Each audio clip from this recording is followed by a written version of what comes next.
Pedro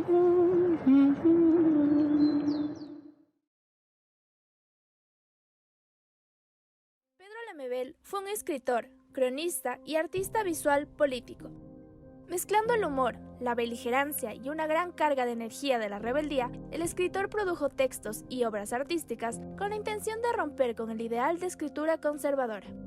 El maquillaje y los tacones también fueron parte de su respuesta contestataria. Utilizó la palabra escrita y el performance con su propio cuerpo, en conjunto con la provocación y el resentimiento, como herramientas para la denuncia política y social. No soy un marica disfrazado de poeta. No necesito disfraz. Aquí está mi cara. Hablo por mi diferencia. Defiendo lo que soy. Y no soy tan raro. Me apesta la injusticia. Y sospecho de esta cueca democrática. No puedo verte triste porque me mata. Pedro representaba ese cruce entre las luchas de clase, entre la defensa, ¿viste?, de los más oprimidos, de los olvidados, de los siempre olvidados y de las sexualidades marginadas, ¿no? Alguien me dice, ¿pero por qué? ¿Por qué ustedes tienen que ser? ¿Por qué se te tiene que notar? ¿Por qué? Porque ustedes tienen que ser tan violentos en tu demostración. ¿No? Pero en Estados Unidos a los negros les decían violentos, a los jóvenes de la periferia, a los jóvenes de las barras les dicen violentos. Cualquier minoría que esté en lucha por sus derechos va a tener que pasar por eso. Después del año 87, 88, en la dictadura, ese contexto era brutal. Asesinatos de homosexuales en las calles, sujetos quemados vivos, como ratas. 25 de noviembre de 1989. Son los días finales de la dictadura. Augusto Pinochet celebra su último cumpleaños en el poder. El Frente Patriótico Manuel Rodríguez decide aguarle la fiesta, dejando Santiago a oscuras. Sin embargo, la calle San Camilo, lastimado territorio de prostíbulos y travestis, se ilumina con el trabajo de un pequeño colectivo artístico. Las yeguas del apocalipsis dejaron su marca en medio de un profundo apagón cultural.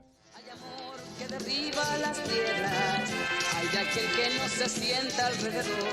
No sabíamos que hacíamos performance, no teníamos idea, no conocíamos la palabra.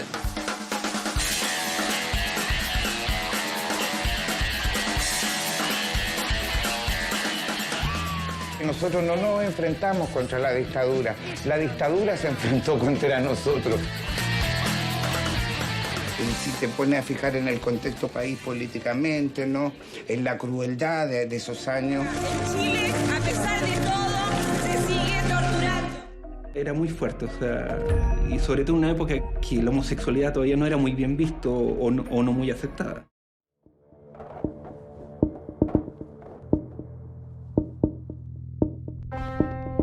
Si ese homosexual tiene SIDA, si ese homosexual es tercermundista, si ese homosexual es pobre, si ese homosexual es indígena, lo matan. Más que un gesto artístico, en primer lugar, fue un gesto político, de poner en escena algunos temas que no se hablaban, que no se tocaban.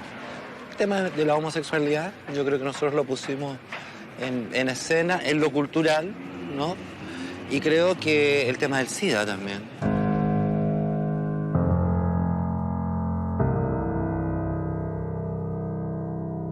Cuando llegó el SIDA a Chile, porque lo trajeron, ¿no?, casi como se exporta la ropa americana, nos llegó, como decía el mismo Pedro, por exportación. Nosotros no sabíamos de qué se trataba, no teníamos idea, pensábamos que se pegaba por las lágrimas, por el sudor, etc. O sea, nadie tenía ni una conciencia. Me acuerdo que en esa época la presidenta Michelle Bachelet estaba a cargo de las campañas del SIDA. Le hicimos una performance, porque era una conferencia en que había que tomar medidas contra el SIDA. Y nosotros vamos con una wincha a medir y empezamos a medir alrededor de la mesa, ¿no? Porque la campaña que estaban haciendo, yo creo que todavía no han cambiado mucho. Eran para hombres que tenían sexo con mujeres, iba la campaña del SIDA. Pero no para hombres que tenían sexo con otros hombres y que eran finalmente los que estaban contagiando la enfermedad.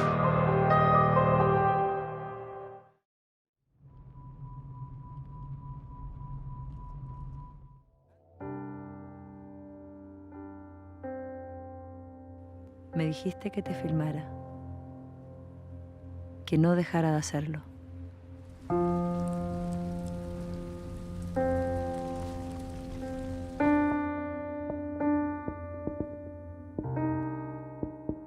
Gloria Anzaldúa fue una mujer chicana, lesbiana y de color, feminista, profesora, activista política y escritora fronteriza por excelencia.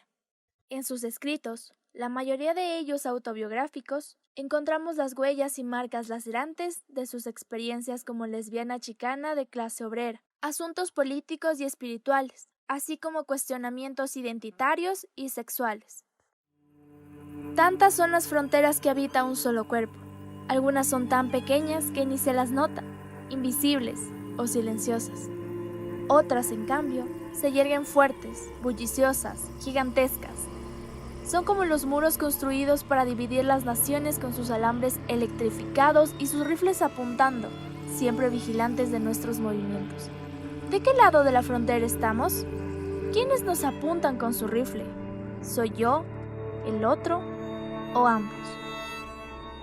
Gloria Anzaldúa es un personaje que ha sido capital a la hora de la elaboración de las nuevas teorías queer, de las teorías descoloniales, y sobre todo es una propuesta para repensar y para de alguna manera sanar la herida colonial, pero al otro lado del océano. Anzaldúa, para exponer su identidad como mujer chicana, lesbiana y de color, hace referencia a la metáfora de los y las mitad-mitad. Estos cuerpos sufren una absoluta dualidad despótica que dicen que solo son capaces de ser uno u otro. Sin embargo, para la autora, los y las mitad-mitad son más bien la unión de contrarios en un mismo ser. Esta visión ilustra cómo Anzaldúa está atrapada entre los espacios de los diferentes mundos que habita. La vida en estas fronteras geográficas, políticas y sexuales se convierte en un territorio hostil, en espacios de colonización y violencia que dejarán una profunda herida en el cuerpo de las mujeres indias y mestizas. Como os decía, es una autora que ella misma se define entre fronteras, ¿no? Una autora híbrida en todos los sentidos. Mitad-mitad, nos dice. Incluso hay textos en los que se define como mitad hombre, mitad mujer, ¿no? Geográficamente se sitúa en la frontera, literal. Os pongo ahí una imagen de la frontera para que la dimensionéis, ¿no? He traído varias imágenes de la frontera de México y Estados Unidos, ¿no? Ella misma dice: mi cuerpo es un cruce de caminos. No termina de ser mexicana, pero tampoco termina de ser americana, con lo cual esa imagen un poco fronteriza también de la traición de alguien que no está en ninguna de las dos culturas, que ninguna de las dos culturas la reconoce como tal, está muy presente en toda su obra, ¿no? ¿Qué es cuál es el contexto del que surge Anzaldúa, así como otras autoras chicanas? Os decía que el contexto es más o menos finales de la década de los 70, principio de los 80, cuando empieza a surgir lo que se conoce por el feminismo tercermundista, el feminismo postcolonial y el feminismo fronterizo, ¿no? Tened en cuenta que estamos en un contexto, además, de una suerte de crítica interna o de crítica inmanente que muchas autoras feministas, concretamente autoras chicanas, negras, latinas, también procedentes de las antiguas colonias del Imperio Británico, ¿no? Como puede ser Spivak o Chandra Mohanty, ¿no? Que empiezan a cuestionar ciertos presupuestos que el feminismo hegemónico había mantenido y ciertos presupuestos de complicidad con algunas estrategias excluyentes. Para la autora, es su propia cultura quien le da la espalda. Pretende proteger a las mujeres, pero en realidad las mantiene en roles rígidamente definidos. Para su cultura, las mujeres son primero madres, hijas, hermanas y por último personas, y por ello deben procurar el bienestar familiar antes que su bienestar individual. Para Anzaldúa, estas imposiciones que percibimos las mujeres serían solo la versión de la realidad que nos transmite la cultura. Esta realidad está hecha por los que están en el poder, los varones. Ellos crean las reglas y las leyes. Las mujeres no podemos cuestionar ni desafiar. Lo que la cultura y la Iglesia espera de las mujeres es aceptación y compromiso. No fui yo quien vendió a mi gente, sino ellos a mí. Me traicionaron por el color de mi piel. La mujer de piel oscura ha sido silenciada, burlada, enjaulada, atada a la servidumbre con el matrimonio, apaleada a lo largo de 300 años, esterilizada y castrada en el siglo XX. Durante 300 años ha sido una esclava, mano de obra barata, colonizada por los españoles, los anglo, por su propio pueblo, y en Mesoamérica su destino bajo los patriarcas indios no se ha liberado de ser herido. Durante 300 años fue invisible, no fue escuchada. Muchas veces deseó hablar, actuar, protestar, desafiar. La suerte estuvo fuertemente en su contra. Ella escondió sus sentimientos, escondió sus verdades, ocultó su fuego, pero mantuvo ardiendo su llama interior. Se mantuvo sin rostro y sin voz, pero una luz brilló a través del velo de su silencio. Bien, ¿veis cómo define? Es casi una definición de lo que Spivak va a llamar el sujeto o la sujeto subalterna, que es esa especie de interlocutora muda de Occidente, ¿no? Como la mujer india va pasando a lo largo de la historia por, decíamos antes, la violencia colonial, ¿no? Y no hay ningún tipo de idealización del mestizaje. El mestizaje tiene su origen precisamente en la violencia. Y en esa violencia, es lo que nos dice Anzaldúa, hay que intentar repolitizarla. Y hay que intentar, bueno, de alguna manera, pues generar otros modos de existencia. Si las mujeres revelamos algo inaceptable dentro del sistema de valores impuesto por los hombres, nuestra madre cultura raza nos rechazará totalmente.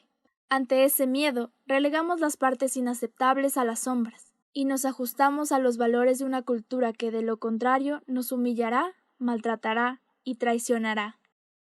Como mujer chicana, lesbiana y de color, Anzaldúa no se siente a salvo cuando es criticada tanto por su propia cultura como por la cultura blanca. Pero, ¿qué hacer cuando los varones de todas las razas te cazan como una presa?